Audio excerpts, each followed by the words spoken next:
Today's I'll Try It For You item is GT's Living Foods Kombucha. Kombucha is a bubbly, sweet and sour beverage made with tea. And advocates say it has many health benefits, but I just like it for the taste. I'm gonna try 3 flavors today, but you can see that at Schnucks we carry multiple flavors, even more than this. I couldn't pull them all out.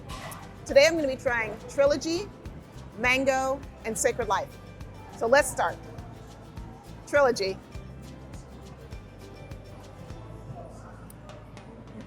It's good. It's got a little bit of kick, a little bit of ginger. It's delicious. Let's try the mango. It's delicious. It's a little bit sweeter and just a little bit thicker than the others, but still delicious. And Sacred Life. It's blue because it's got blue spirulina, a little bit of coconut flavor in it. They're all delicious. If you're new to kombucha, I would recommend starting with one of the flavors that has the added puree, like the mango.